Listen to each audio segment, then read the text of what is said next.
Okay, let's try this again. That was annoying.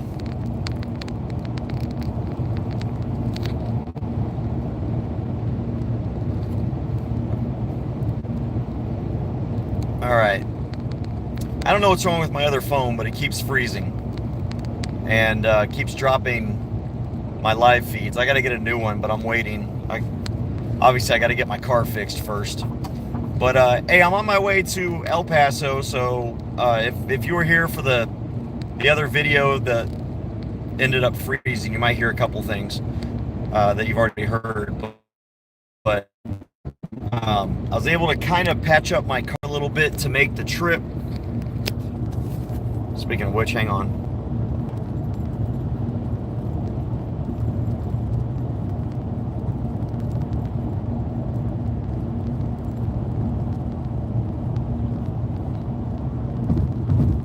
Okay, just want to make sure I was going the right way. I'm on my way out to El Paso. I've been, I think my car should hold up for this trip. If not, it's okay. I know how to use my thumb. Old man, my email, cj@cjgrisham.com or cj@opencarrytexas.org, whichever's easier for you. So I'm heading out to El Paso. El Paso is the only major city I have not been to for open carry, to do an open carry event at. And because, kind of like I said in the previous video that broke, it's really, you know, you're in an awesome state when it's going to take me just as long to get from my house to El Paso as it is to get from my house to the Florida border. That's a big state. And it's one of the reasons that I haven't been able to make it out there yet, because it's just, it literally is, it's a multi-day trip. And so what I'm doing is I'm going to be spending several days out there, tonight, tomorrow night, which is Friday night? Yeah, so Friday night. Tomorrow we're going to be doing an event in Socorro, Texas, and it's going to be at Bulldog Park. I think it's Championship Bulldog Park or whatever, but it's a Bulldog Park there in Socorro. It's just on the east side of El Paso. And we're going to be going to do a walk to Will Hurd's district office. He is a Republican, but he's embracing things like the bump stock ban and red flag laws, and so he's kind of squishy as it relates to gun rights.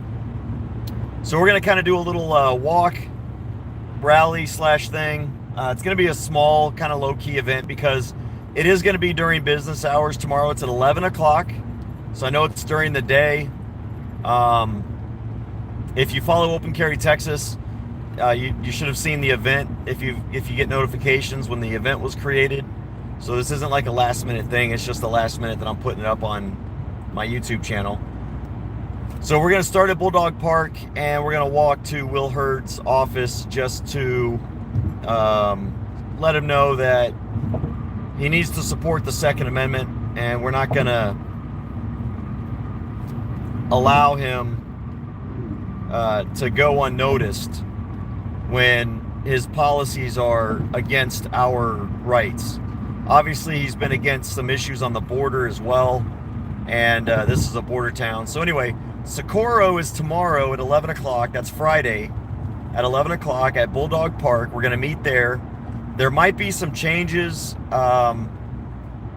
because it might be a little controversial, because we're going to be walking past a school, although we're not going to be within the statutory distance, so we're going to be fine. But we're trying to coordinate with the police department so that people don't freak out, because it's such a small town. It's there aren't any places we can go and meet, and so the one good place, the park, where we can meet, is unfortunately right next to a school. So we are coordinating with law enforcement, and we're going to make sure the school understands, because the last thing we want to do is scare a bunch of little children well, actually, not we. We don't want the school officials to have an excuse to scare little children. And if they know ahead of time we're coming and that we're not a threat, they won't like scare them into a lockdown drill because law-abiding citizens are nearby with a gun. So we want to make sure they know we're not a threat and there's no reason to flip out. I mean, I'm sure they'll lock the school down anyway, but they probably won't tell the kids or do anything special. They'll just lock the doors. I don't know. I don't know what they're going to do, but you know how the education system is these days. They need to scare our kids into compliance. They'll probably send out some letter to the parents going, oh my gosh, there's going to be guys with guns nearby. Oh, your kids. Who knows? I don't know. But that's the way the schools are. And we don't care. They shouldn't be afraid of law-abiding citizens with guns.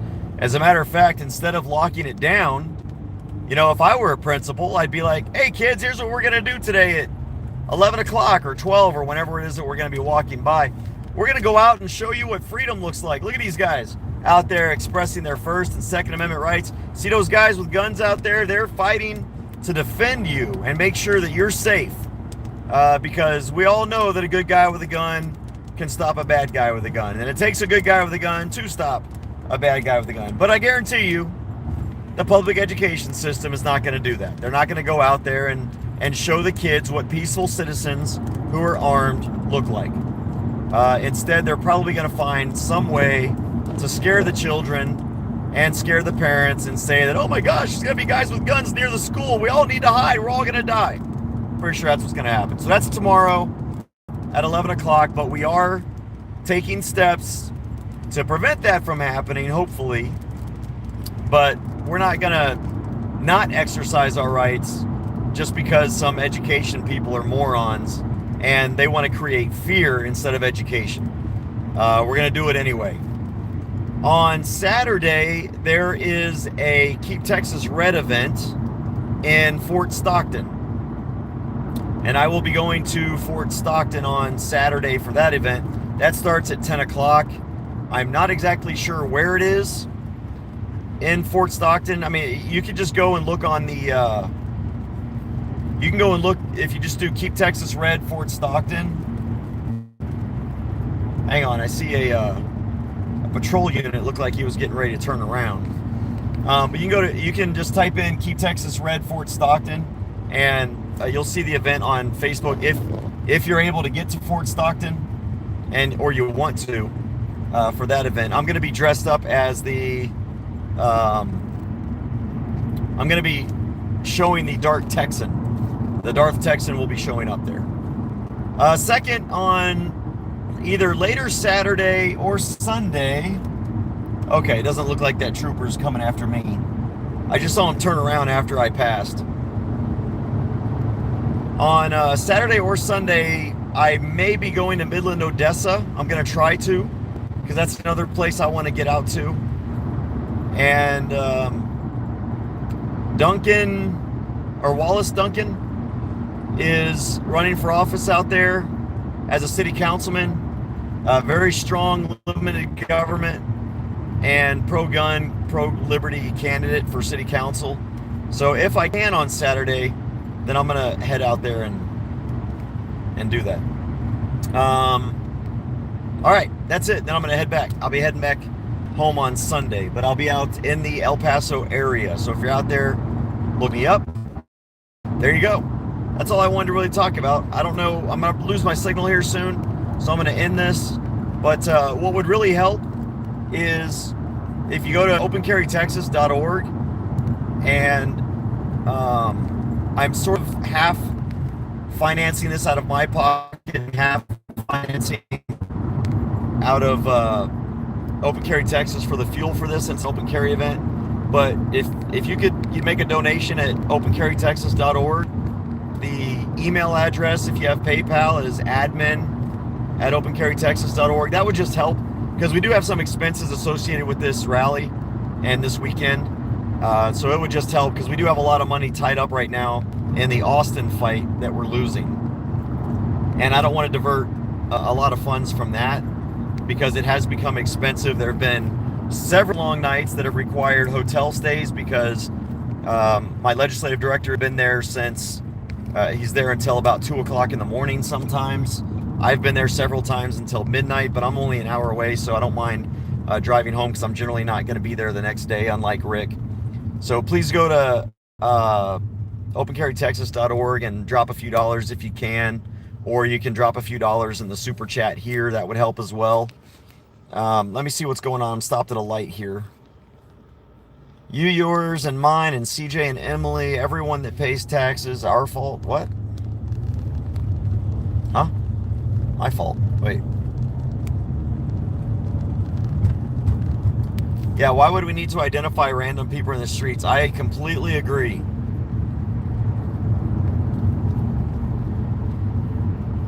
Let's see. They aren't locking schools down due to all the migrants that nobody can identify roaming the streets. Yeah, they're more of a threat than anything else because you don't know who they are, where they come from. And we're not just talking about, we're talking about OTMs other than Mexicans. I mean, there are people coming from Syria, from Saudi Arabia.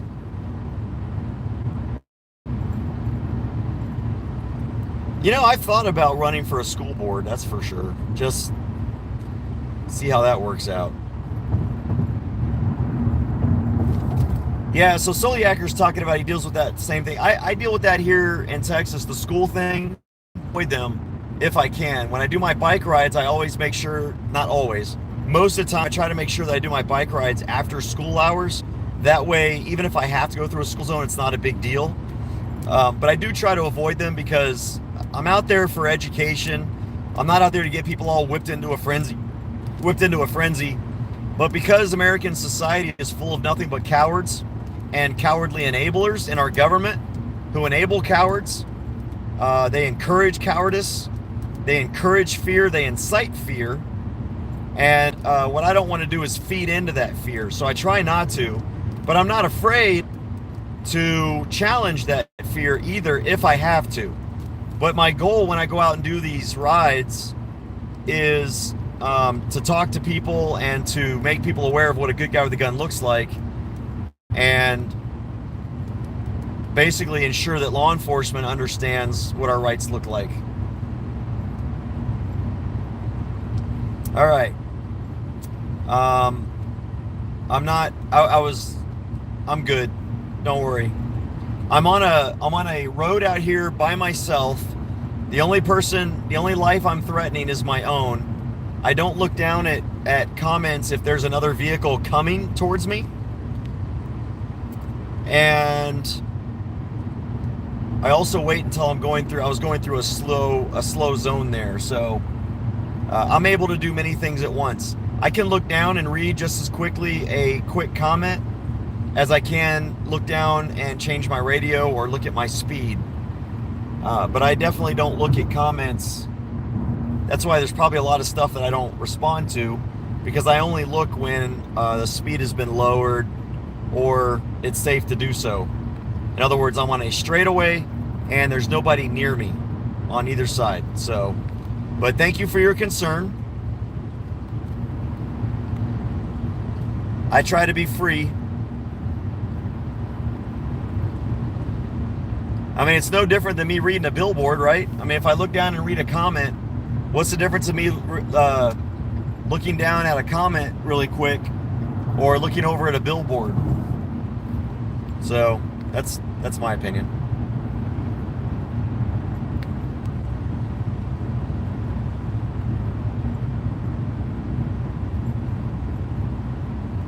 And right now, I think I am going to turn off the stream though, because it is starting to drizzle. And it looks like I'm going into where it's going to be raining here. And I definitely need to make sure I've got 100% of my attention on the road, whether there's a car or not. So, hey, y'all take care. Be safe. Be free. And when I say be free, yes, it's be free. And be free means that people don't control everything that I do when I'm not hurting anybody. Is there potential? Yes. There's just as much of a potential of me hurting somebody looking at a comment as there is of me looking at roadkill on the side of the road. But until I hurt somebody, you got cops that drive around Look in when you pass a police officer on the road. The odds are when you look at him or her, they're going to be over there typing on their laptop. I can't tell you how many times I see police officers driving and they're playing on their laptop or reading their CAD logs. And the CAD log is like the chat system that police officers have that they can kind of chat to each other from vehicle to vehicle. So my question to you is, why is that okay? Or even police officers talking on the cell phone. Why is that okay that a police officer can talk on a cell phone, but I can't? What makes a police officer some kind of a super soldier that he can talk on a cell phone or type on a computer or be distracted, but for some reason I'm not as well trained? And I'll tell you, I went through some freaking awesome training on defensive and offensive driving, as well as high-speed driving. Some of the same courses, actually not even the same, it's a more intense course than what law enforcement goes through, because we learn how to do J-turns, pit maneuvers, how to weave in and out of traffic at high speeds, how to change lanes, how to shoot from a moving vehicle, how to shoot while skidding out of a moving vehicle, and all of those things. And so I've gotten a lot of training. It was from one of the units that I was in out in Virginia, and I'm trying to remember what the name of I have to go look at my certificates, but I've probably got a lot more training on how to be a distracted driver and safe than the majority of law enforcement people. All right, guys, I'm going to turn this off though, because the rain is starting to come down a little heavier, and I just want to make sure that I don't have a phone in my hand. Y'all take care. Otherwise, I wouldn't have a phone in my hand if my other phone would allow me to stream, because that one sits magnetically up on my dash and it's not a big deal. But this one I kind of have to hold on my steering wheel. Again, tomorrow, 11 o'clock at Bulldog Park in Socorro. We will be there for an open carry rally. Bring your rifles, bring your handguns, whatever you want to carry. It's going to be fun. That's right outside of El Paso. Depending on when we get done with that, I might do a bike ride, an armed bike ride in El Paso. I do have my bike behind me. You see it there on the back of my car. So if you'd like to do an open carry bike ride with me through El Paso, I'm willing to do that as well. Just send me an email, cj@cjgrisham.com. It'll probably be Friday evening that I do that. Before I head out to Fort Stockton. Yes, all human interactions should be voluntary. I agreed. And I don't know what y'all are talking about, but I definitely agree with that. Okay, be safe, be free. James, you keep up the good work out there as well. I love the script flipping stuff. That's good stuff. I love it when you go there and you flip the script on them. Those are hilarious. That dude that lets you search his vehicle and showed you everything, that's gold, man. That's gold. And everyone else, keep the faith. I think I saw PNP News in there. Again, I don't know everybody that's listening or watching, so y'all be safe.